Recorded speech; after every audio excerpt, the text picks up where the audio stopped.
welcome back to Sage and Stone Homestead. My name is Heather. And I'm Levi.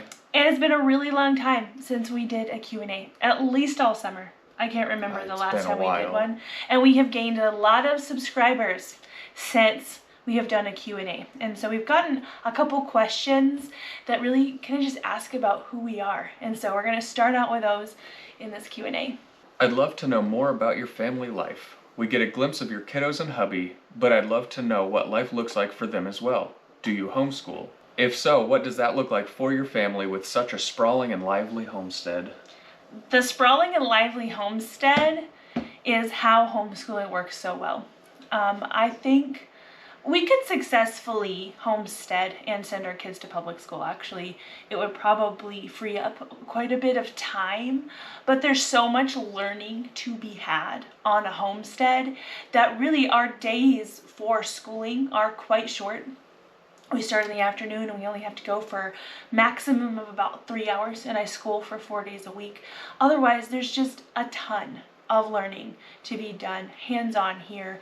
The kids, one year, I remember in springtime when the volunteer plants started coming up in the garden, they could identify all of these plants and what they were. And that's just something that you don't normally learn in a public school setting. And there's a lot of value in that.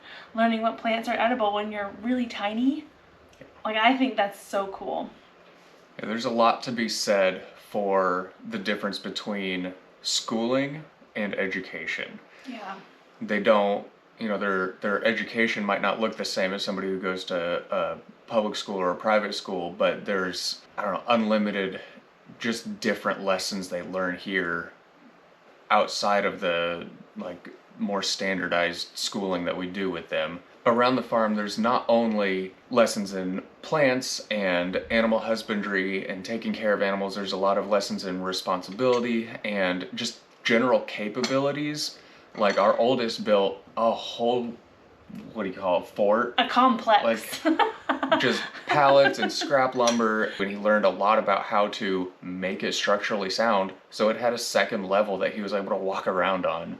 Yeah, I mean, when we had a really bad windstorm this spring, when things were falling apart, that fortress that he built out of pallets didn't move. It didn't go anywhere. Like, not one board was messed up. I think he had a blanket nailed up as a sheet that or as a sail, and that got ripped up. But that was it. So during the school day, I will do reading, writing, arithmetic, that kind of a thing. And I do sections of lessons in some of the other subjects like history and science, but I don't do all of that every single day. A lot of the times the homestead counts as science because, again, there's so much going on here. So it makes sense to me that people who have come in during the summer don't really know that much about Levi, because there's a lot of garden and things. There's a lot of plant happenings going on the homestead and food preservation, and a lot of that is me. I do a ton of that. But now that we're headed into the fall and winter, you're gonna see a lot more Levi, because the protein side of things, he has a lot more of an involvement. I work Monday through Friday with my little brother. He owns a home renovation business locally, and I work for him. So I'm not home and able to really be that involved with the gardens or the animal raising. But yeah, when it comes to fall and winter time, when there's a lot of butchery happening, that is my biggest involvement as far as the animal, as far as the food goes here. I do a lot of the structural and functional side of what needs to happen here and be done, as far as fences, repaired the barn roof too many times. Poor barn. Was able to mount a small solar panel on the new shed that we built here to hold our overflow, and just that sort of thing. Yeah, the shed that you built. Yeah. Yeah, there's a lot of backbone stuff that he does, a lot of kind of behind the scenes. Literally, it's not possible to show everything that goes on the homestead, and that's one of the blessings that's also sort of a curse with creating a YouTube channel off of our life. A lot of times when people start a YouTube channel, they struggle to come up with ideas, and we just have way too many ideas. Things can seem kind of haphazard because we just pull from different sections of our life that are still going on even when the camera isn't on, and so sometimes it's a little hard to figure out exactly what to show, and you might not see a whole lot of him or the kids, but they are just as involved, just in different capacities.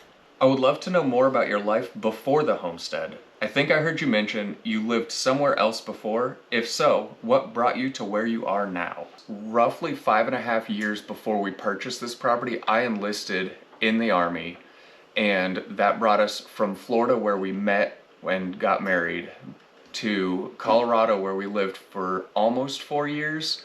Kansas. In Kansas for about 2 years, and then in Kansas I re-enlisted for duty station of choice, which brought us here because this is where my family lives, my entire family. Initially, Heather started looking at properties much closer to my family on the other side of the state line, and houses and properties in that county are outrageously expensive. We started getting very disheartened. At the time, I was deployed in Europe, and phone calls were a little spotty because service was just kind of rough there.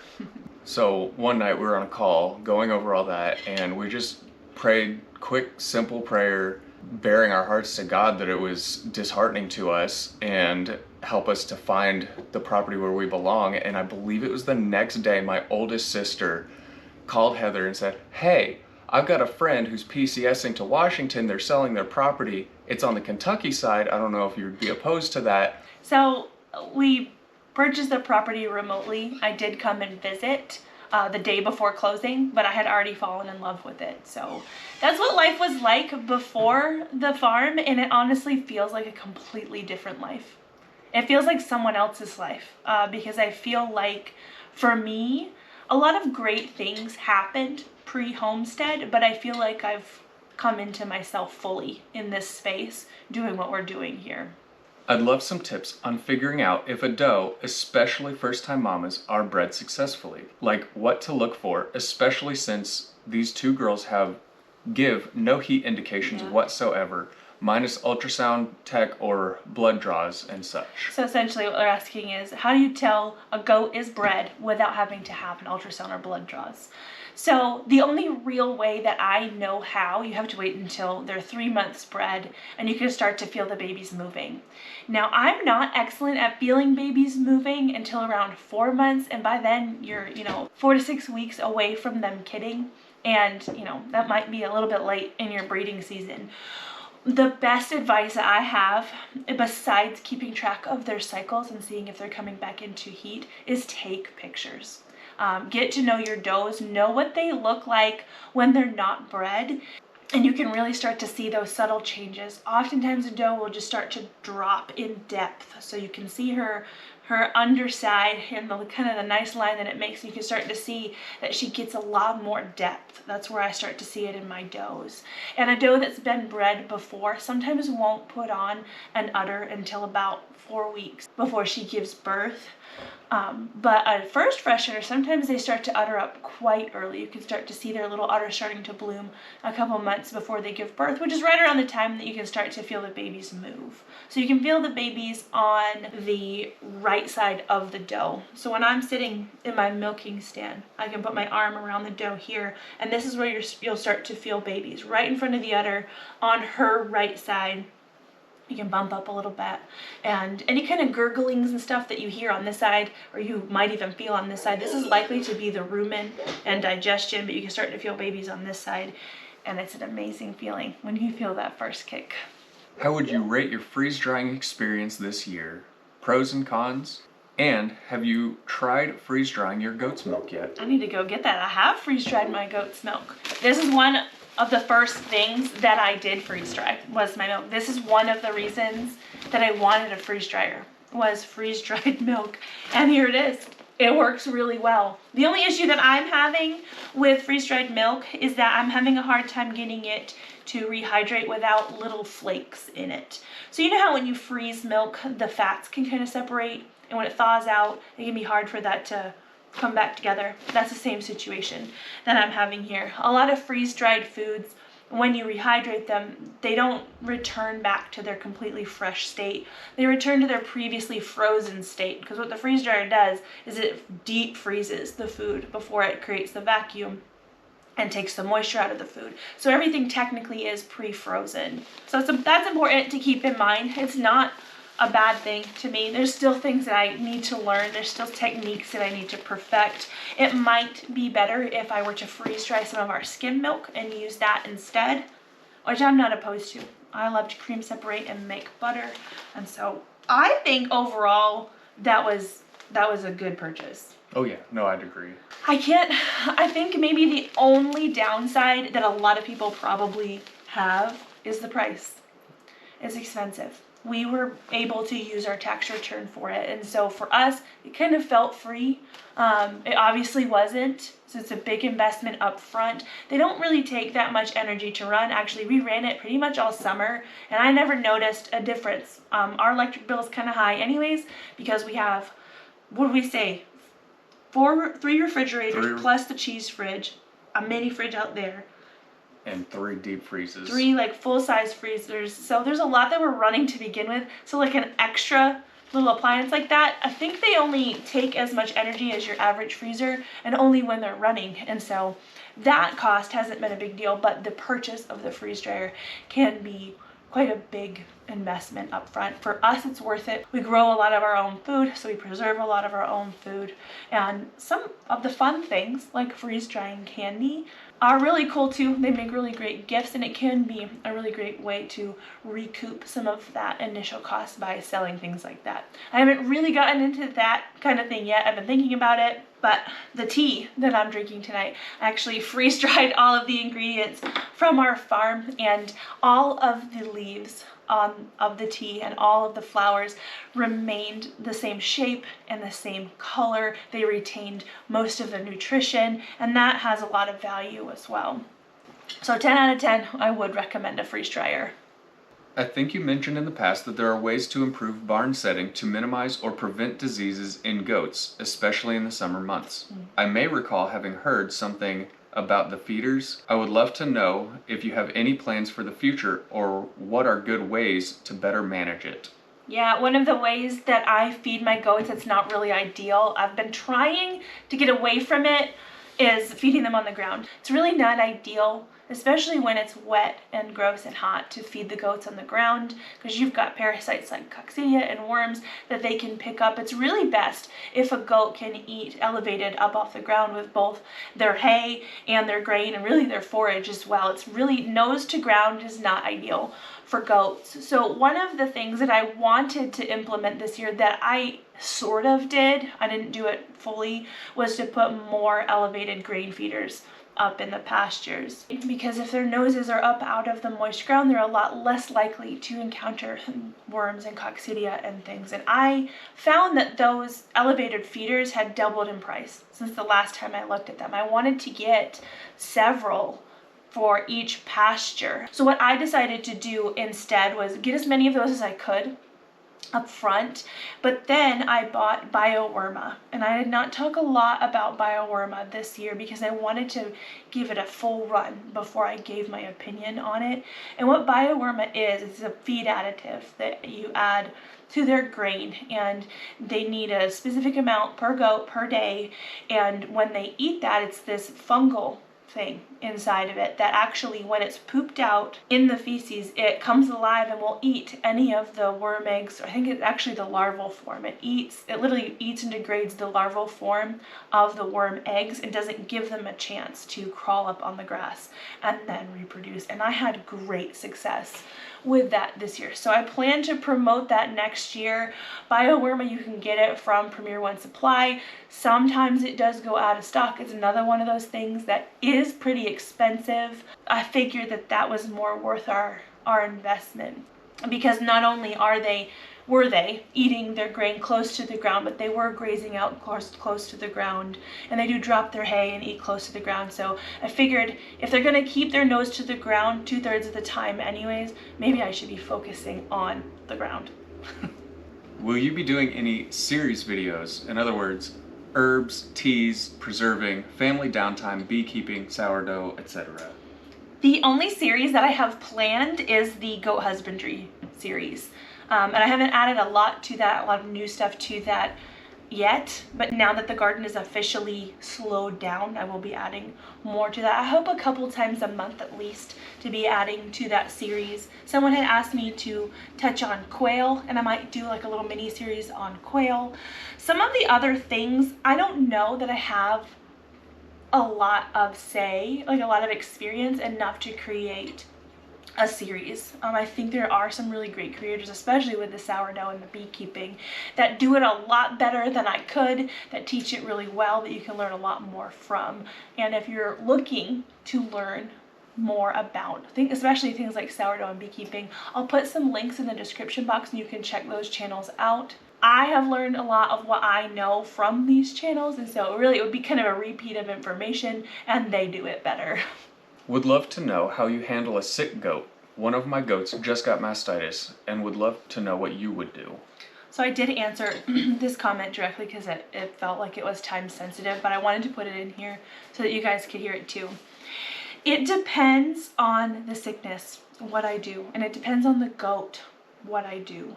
I posted a video recently where we had a goat that I thought was coming down with pneumonia, and I treated her right away with antibiotics. With something like mastitis, I would do the same thing. We have tried to holistically treat goats here with not much success. It absolutely is possible. One of our issues with treating goats holistically for everything is that a lot of those treatments require a lot of repeat doses that I'm not capable of with how much that we do here.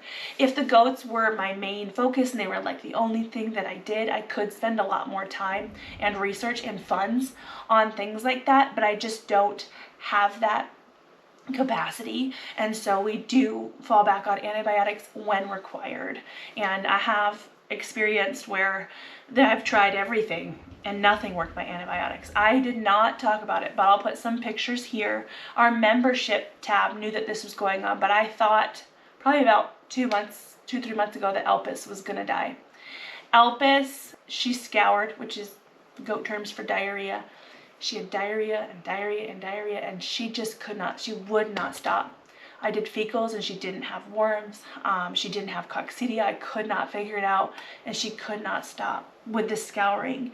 And so I was going to be sending away her fecals for testing for Johne's, even though I had tested Elpis for Johne's a year prior and she was negative. That's the only thing that me and my goat friends could come up with, that maybe she had Johne's, which is you don't want to go with Johne's on your property. And we'll talk more about that later. I know that there's a comment or a question on that as well. So as a last ditch effort, I contacted my friend Megan, who has, it's an antibiotic, it's a sulfamed, I think that's what it's called, it's sulfamed, that she has used in her goats for diarrhea in the past. And it can treat things like E. coli. And I mean, none of my other goats were getting sick. I couldn't tell what was going on. And so, you know what, I'm just going to give her that. Could I come and get your bottle of medicine? And she said yes. And Elpis was better in 5 days with that. And she's gained weight. She is bred now. She's beautiful. I am so grateful for that. And so it kind of depends. The first thing I would do for a sick goat is check their temperature. It depends on what you think is going on, but you can tell a lot about a goat by taking their temperature, where your next step needs to be. I have the goat binder by Delcy with A Life of Heritage, and she's got a lot of really great flow charts on there that kind of tell you what to look for and maybe first steps and things to take when you have a sick goat. Because whenever there's a stressful situation, sometimes I completely forget what I know, and having it all written down like that is really helpful. So I would suggest you get something like that to have in your arsenal to help guide you. What kind of markers or garden tags do you use that at least last the season? No matter what I've tried, they fade out quickly. Thanks. You're welcome. I don't use anything. I don't like, you'll see when I'm doing garden videos or whatever that I've written on the side of the pot. Sometimes that's what I'll do most often, because I care most about what it is when it's really little, so that I know where is best to put it in the garden. Because if I have like a determinate tomato and an indeterminate tomato, I need to place those in different spots in the garden. And so I don't do much. I have charted before, where I have like kind of just written out the garden plot and marked on a piece of paper where I have placed things. But I'm with you. I don't like garden tags. I've never gotten them to work well, and so I don't use them. A lot of times I'm just kind of guessing and trying to remember what I planted, and by the time it fruits and matures, I can usually tell what it was. But yeah, I don't use garden tags. After growing meat and veggies, what does your grocery shopping look like? What types of things do you still have to get from the grocery store regularly? Have to and want to are different. We could entirely survive off of what we grow. We could. Would we be super happy? Probably not. But we could do it.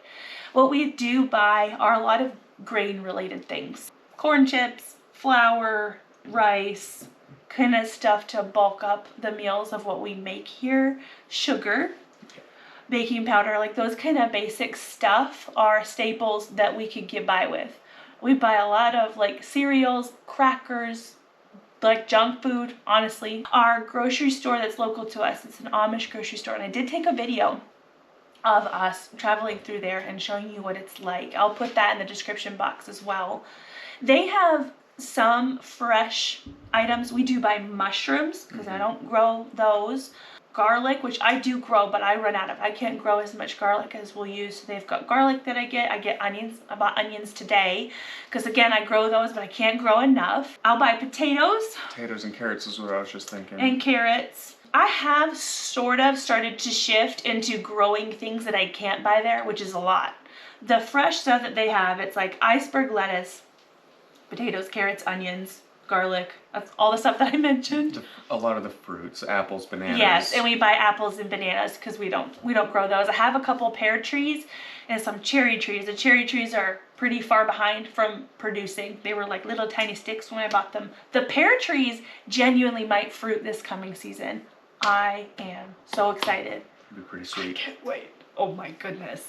But we don't grow much in the way of fruit. That persimmon tree, that's my baby. I look at that every day. It's not even mine. It's on the side of the road. But yeah, we buy a lot of stuff that we probably could do without. Yeah. Because this space is open in our budget because we do grow so much food. Not farm related, but can we see your beautiful hair down? I loved your braid in your most recent videos. The people loved my braid. I don't do it all the time in the winter, but my hats fit better when my braid is in. And I was telling people I used to wear 2 braids, but I think I've kind of aged beyond that now. And my hair used to be a lot thicker. It's fluffy, okay? It looks like it's a lot, but it's fluffy. So this is it. And I have like a perpetual side part because I'm a millennial. So there it is. And I used to straighten it. I don't wear it down often because it gets in my way. So if I wear it kind of down, the braid is how you see it. How do you find people in your community to teach you hands-on processing? I've looked on Facebook, tried searching for classes, and I've even tried websites for local farms and haven't had much luck. I don't know many people in the area. The people that I do know either don't have animals or just have cattle they send to a processor and don't do it themselves. As far as learning the hands-on processing, that is something that we pretty much entirely have learned on our own. Some trial and error, a lot of YouTube videos, just watching tutorials. Yep. The Meat Eater with Stephen Ranella is largely how we learned to gut and butcher out the first deer. The Bearded Butchers and the Scott Ray Project are very good at explaining how to get your different cuts, your different steaks, fillets, whatever. And they do a very good job of teaching you step by step how to do it. A lot of it's trial and error. A lot of it's going to be frustrating in the beginning, especially if you don't have somebody physically there with you to teach you. For me, I would watch their videos and then go part out different steaks and stuff and then look at my product and be like, wow, that's choppy, it looks horrible, versus their product that is this pristine, gorgeous cut of steak. If you're not trying to sell it in a storefront, it doesn't really matter.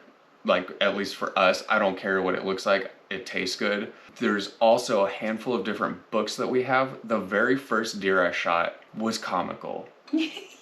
We did not have a YouTube channel at the time. We had YouTube open. And we had that a book open. Yeah. It was cold. It was dark. We had headlamps. It was ridiculous. Why do we have headlamps? There's lights in the barn. I can't even remember. They weren't bright enough. It was like it was a mess. The lights were up high, so having the deer hanging just kind of shadowed what we were doing. That's true. And it was a wreck. We've come so far. Like, you're never going to be excellent your first go around. Mm-mm. There's a learning curve. It's not something that, at least from my experience, that just comes naturally, that just happens. And as far as meeting those people, I think exclusively the way we've met people was Craigslist posts of animals that we were selling is how we have kind of met our little core like community of friends that do the same things we do. If you are a hands-on learner like that and you feel like you need something like that in order to learn, I know that Stivers Homestead twice a year will do chicken butchering classes. Now they are in Appalachia in Kentucky, and that might not be easy of a drive, but there's also homesteading conventions. I know that they'll do butchering classes during conventions, so try to find those as well. And if push comes to shove and you can't find anything, I would encourage you to just follow a YouTube video and know that no matter what, it's never easy. Like Levi described, you're not going to know what you're doing. You're going to be nervous. You're going to think that you're horrible at this, but we're all horrible the first time that we try anything.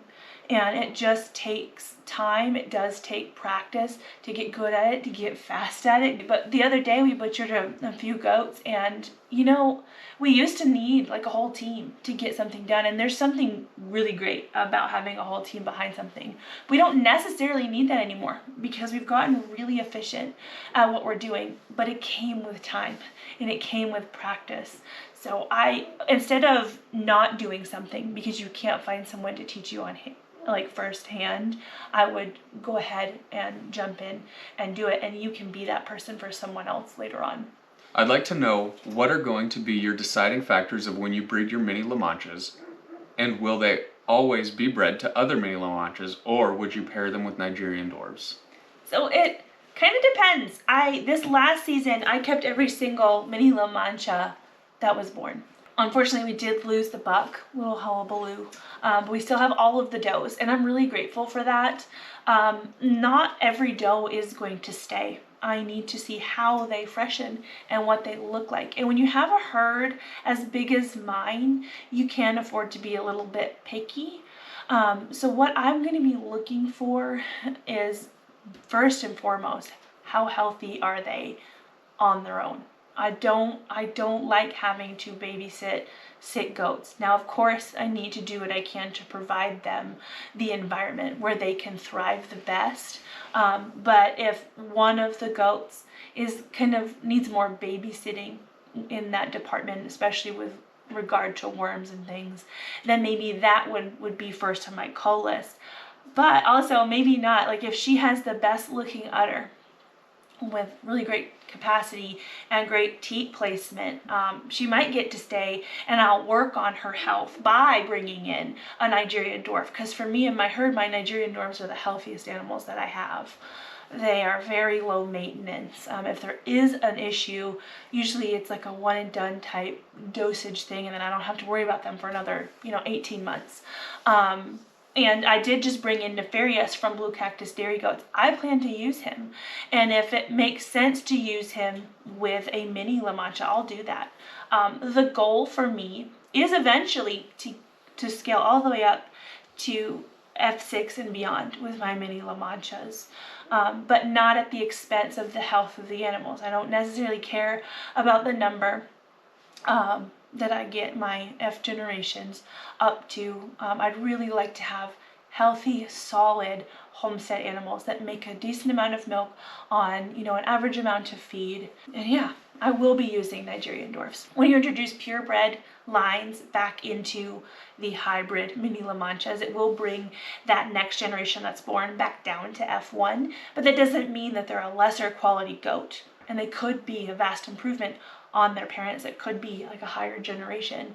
And again, that's the whole point, is to get improvements. You want every birth on your farm to be an improvement of their parents. So we'll be trying to achieve that no matter what. Do we need to test the goats for CL, CAE, and Johne's? If you don't want those diseases on your farm, yes. Yeah. So when I first got into goats, I didn't know much about disease testing. I wish I did. I bought a whole bunch of goats without disease testing, and I got lucky because disease testing them later proved everybody to be clean, but I wouldn't suggest that people do that because there are some diseases like Johne's that we talked about before that once they're on your farm, it's hard to get them off your farm. And they are very deadly, and it's horrible. It's a horrible, terrible death for that animal. And the kind thing is to put them down if you know that they have it. So sometimes it's not financially feasible to test the entire herd every single year. What we have done is spot test, and I hope to test the entire herd either this, I guess probably not this fall because we're there already and I'm not quite ready to do that.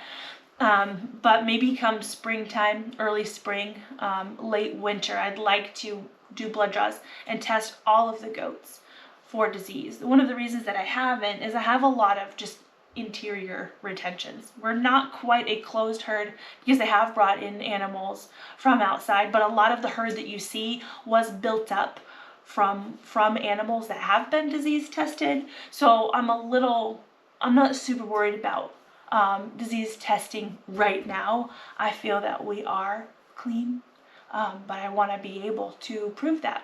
And so I would really like to get everybody disease tested, at least spot test. So here's an example.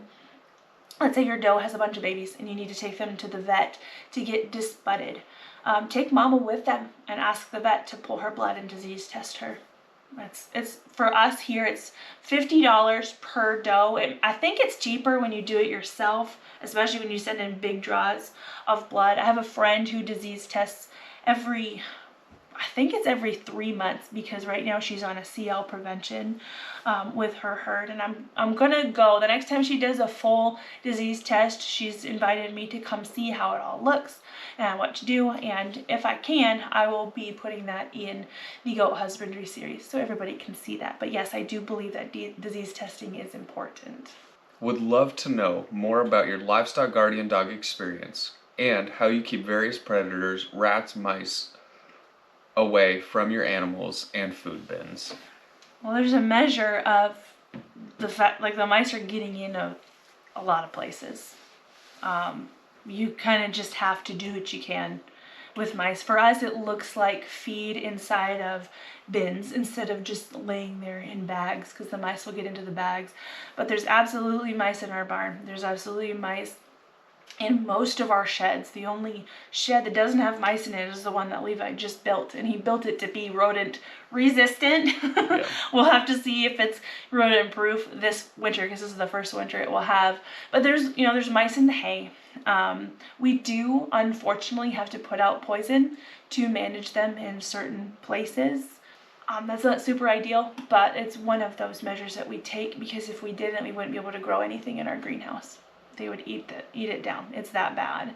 As far as the livestock guardians go, we are not the best authority on livestock guardians. We have them and we've had them. So we used to have 2 livestock guardian dogs. You guys probably remember Mars, who used to run in our goat pen with our goats.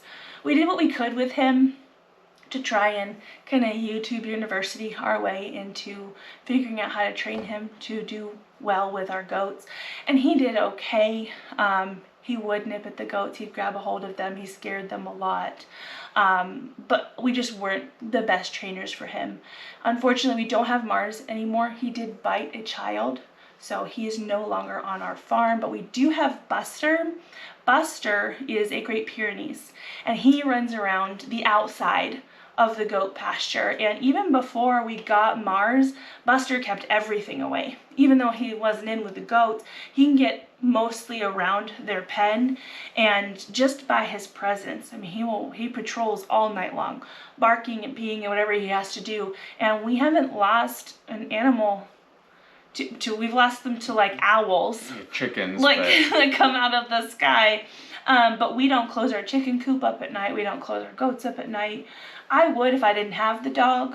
One thing too that helps our situation as far as predators goes is just being surrounded by mostly open fields.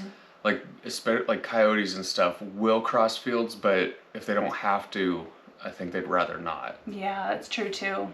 That's true. So I don't think we're the channel to really talk about what to do with a livestock guardian dog, because technically Buster really isn't. He started out as a livestock guardian dog for cattle next door, and he just wouldn't stay in with the cattle. I think because our neighbor's grandchildren really kind of doted on him when he was a puppy, and he's much more of a family dog than a livestock guardian dog. But just by being a dog and having those instincts to patrol, he does a really good job here. So we enjoy our Buster. Is there a way to get rid of ants in the garden?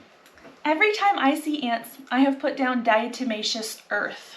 If you've heard of that, I know a lot of us have, but I think it's technically like a sea creature that is really sharp bodied, and when any animal with an exoskeleton comes across this fine powder, it actually kind of dries them out, and they pass away. And I have had great success using diatomaceous earth with ants. The only thing is, as soon as diatomaceous earth gets wet, it's ineffective. It just turns to mush, and it doesn't affect the exoskeleton insects at all. Be mindful about when you put it down and whether or not you need to reapply, but usually 1 or 2 sprinklings of diatomaceous earth and I don't see ants anymore. I don't have a huge ant problem in my garden, but I have seen them from time to time. Can you offer virtual training on a goat dairy production plan for a business? I am from Nigeria, no commercial goat dairy farm in my country, and I'm planning to start one.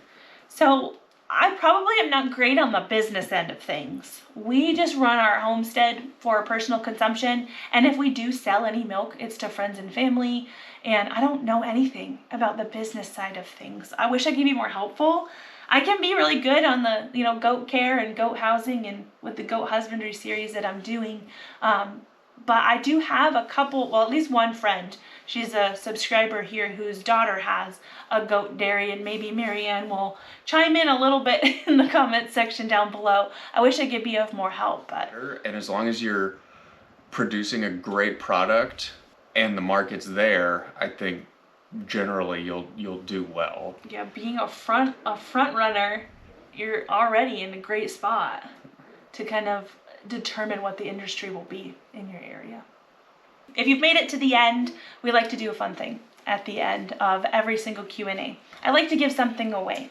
I have these really cool dishcloths that I use. They're called Swedish dishcloths. I got them printed with our beautiful Calamity on them, and I'd like to give a couple of these away along with a couple Calamity stickers. So if you guys just want to comment Calamity down below, that's going to enter you to win. So on Friday the 17th, I will go live to announce the winner, as I do with all of our giveaways. Remember, trolls are abundant. Don't answer any comments that say that you won to give any financial information. I will never ask for your financial information because I do not need it to send you free things. So I will go live in a week and I will announce the winner, and thank you guys so much for joining us tonight. It was a fun Q&A.